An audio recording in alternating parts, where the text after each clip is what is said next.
अगर आप केदारनाथ धाम यात्रा के लिए जा रहे हैं तो ये कुछ ऐसी चीजें हैं जो आपके पास होनी ही चाहिए है। नमस्कार, मेरा नाम है चंद्रशेखर, आप देख रहे हैं ट्रैवल वृत्तांत यूट्यूब चैनल।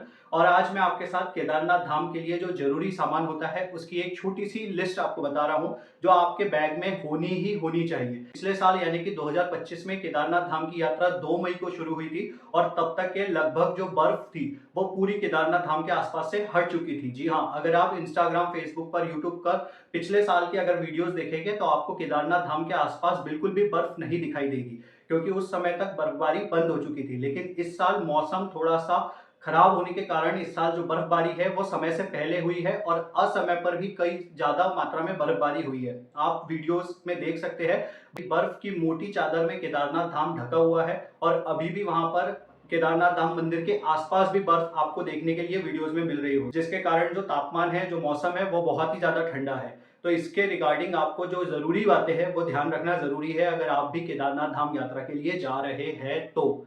जी हाँ, तो सबसे पहले मैं आपको बताना चाहूंगा, बर्फबारी ज्यादा होने के कारण जो मौसम है वो बहुत ज्यादा ठंडा रहेगा, तो इसके लिए आप गर्म कपड़े अपने साथ रखेंगे, ये तो मुझे पता है। लेकिन बेसिकली क्या होता है, जो वीडियोस बहुत सारे डले होते हैं उनमें उतने ज्यादा गर्म कपड़े के बारे में नहीं बताया जाता है, क्योंकि हर साल ऐसा मौसम नहीं होता है। शुरू शुरू में मई के मंथ तक के तो थोड़ी गर्मी भी वहां पर शुरू हो जाती है, लेकिन इस बार ठंड ज्यादा होने के कारण आप प्रॉपर गर्म कपड़ों का सेटअप अपने साथ रखें। जैकेट होना चाहिए, इनर सेट होना चाहिए आपके पास, ग्लव्स वगैरह होना चाहिए, मोजे भी होना चाहिए और साथ में कान के लिए टोपा वगैरह भी आप प्रॉपर रखें, ताकि आप वहां पर पहुंचे तो आपको ठंड के कारण असुविधा ना हो। दूसरी जो इंपॉर्टेंट बात है, अगर आपको ठंड से ज्यादा दिक्कत होती है, आप ठंड में नहीं रह पाते हैं, तो आप थोड़ा सा मौसम का जो मौसम की जानकारी लें। आप मौसम की जानकारी लेने के बाद ही केदारनाथ धाम की यात्रा प्लान करें, क्योंकि स्टार्टिंग में तो बर्फ बहुत रहेगी, लेकिन धीरे धीरे जैसे जैसे समय निकलेगा तो समय के साथ में वहां पर बर्फ पिघलना चालू हो जाती है और मई जून के महीने में तो वहां पर पूरी ही बर्फ पिघल जाती है। तो आपको थोड़ा ठंडा मौसम जो है वो कम हो जाएगा, वहां पर एक नॉर्मल टेम्परेचर आपको मिलेगा, लेकिन ठंड तो उधर रहती ही है। तो इस बात का आपको ध्यान रख के अपनी जो यात्रा है उसकी प्लानिंग करना है।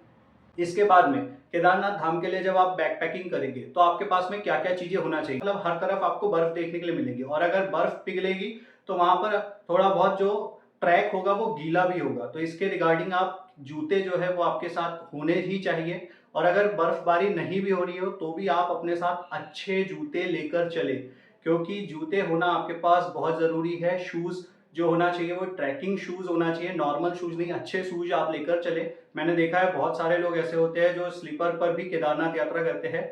अगर आप भी कर सकते हैं तो बिल्कुल कीजिए। कई सारे लोग तो नंगे पैर भी करते हैं, बाबा की जो डोली आती है वो लोग नंगे पैर ही लेकर आते हैं। बाबा की डोली ऊखी मठ से जब केदारनाथ धाम के लिए बाबा की डोली आती है तो जो भक्त होते हैं वो नंगे पैर ही लेकर आते हैं। लेकिन हम अगर उतनी ज्यादा कठिन तपस्या नहीं कर सकते तो फिर आप अपने साथ में जो जूते वगैरह है वो रख कर लेकर चले, ताकि आपको असुविधा ना हो, क्योंकि ट्रैक केदारनाथ धाम का थोड़ा सा मुश्किल तो होता है। इसके साथ में रजिस्ट्रेशन सर्टिफिकेट आपके पास होना चाहिए, प्रिंट आउट, जिसका आप निकाल कर रखें, क्योंकि बहुत सारी जगह पर वो आपको लगता है। दवाइयाँ आपके पास इसलिए होनी चाहिए क्योंकि आप बर्फ वाले मौसम में जा रहे हैं। आप नॉर्मल मौसम में नॉर्मल टेम्परेचर में रहते हैं, एकदम से आपका टेम्परेचर चेंज होगा तो सर दर्द, सर्दी, खांसी, गले में प्रॉब्लम, बहुत सारी चीजें होती है। अलग अलग प्रकार की अलग अलग समस्या किसी न किसी को होती है। तो इन समस्याओं के रिगार्डिंग आप अपने साथ फीवर वगैरह की गोलियां भी लेकर चले, ताकि आप वहां पर पहुंचे तो आप तुरंत में आप अपने लिए कुछ ना कुछ कर सके। ये सारी चीजें आप अपने साथ लेकर चले।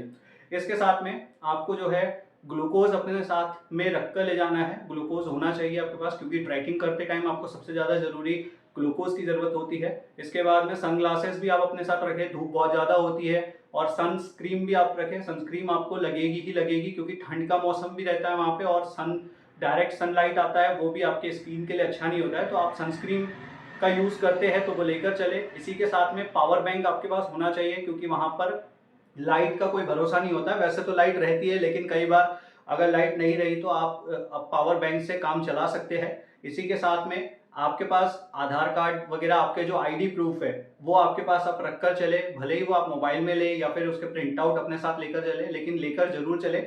इसी के साथ में जो एक रेनकोट है आपके पास होना चाहिए, और ये रेनकोट वगैरह तो आप सोनप्रयाग से भी ले सकते हैं। हाँ, लेकिन आप ये गलती मत कीजिएगा जो मैंने अपने यात्रा में दूसरे साल में करी थी। मैंने सोचा था कि ट्रैकिंग के दौरान बीच में ले लूंगा, लेकिन जैसे ही हम 3 किलोमीटर आगे चले तो बहुत तेज बारिश आ गई और फिर वहां पर लेना। दोस्तों रेनकोट और छाता तो आप अपने साथ में गौरीकुंड या रुद्रप्रयाग से ही लेकर चले, क्योंकि आप ट्रैक करना स्टार्ट करते हैं तो थोड़ी दूर पर ट्रैकिंग के दौरान आपको अगर बारिश मिलती है, बीच में बारिश हो जाती है, तो यही जो रेनकोट और छाता आपको 80 रुपए में 100 रुपए में मिल रहा था, वो आपको ट्रैक में 250 और 300 रुपए का मिलेगा। तो आप पहले से ही ले लें ताकि आपको किसी प्रकार की असुविधा ना हो।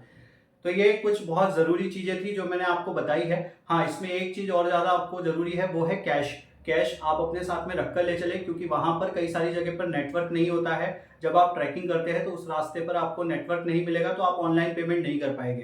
तो अगर आप ऑनलाइन पेमेंट नहीं कर पाएँगे तो आपको कुछ भी खाने-पीने की चीज़ें वहाँ पर बेसिकली नहीं मिल पाएगी। इसीलिए आप हो सके तो अपने साथ में कैश रखकर चलें। आधा पेमेंट आप अपने साथ ऑनलाइन रखें, बाकी कुछ थोड़ा बहुत कैश रखकर चलें ताकि आप रास्ते में कुछ न कुछ चीज़ें लेते हुए चल सके।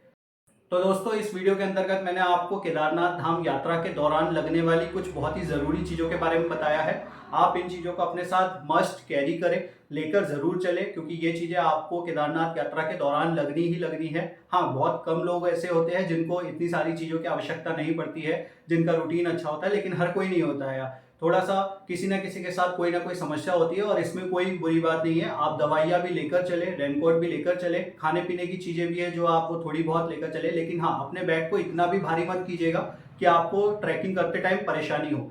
आप इस प्रकार से बैग की पैकिंग करें कि आप ट्रैक के दौरान अपना उस बैग का वज़न सहन कर सकें। तो ये चीज़ें आपके लिए मैंने बताई है, जो कि मेरे यात्रा से अनुभव से मैंने सीखी है। तो इन चीज़ों का आप ध्यान रखें और ऐसे ही वीडियोस के लिए मेरे इस यूट्यूब चैनल के साथ जुड़े रहें। लाइक, शेयर और सब्सक्राइब जरूर करें। मिलते हैं अगले वीडियो में किसी नई जानकारी के साथ। तब तक के लिए जय श्री महाकाल, हर हर महादेव।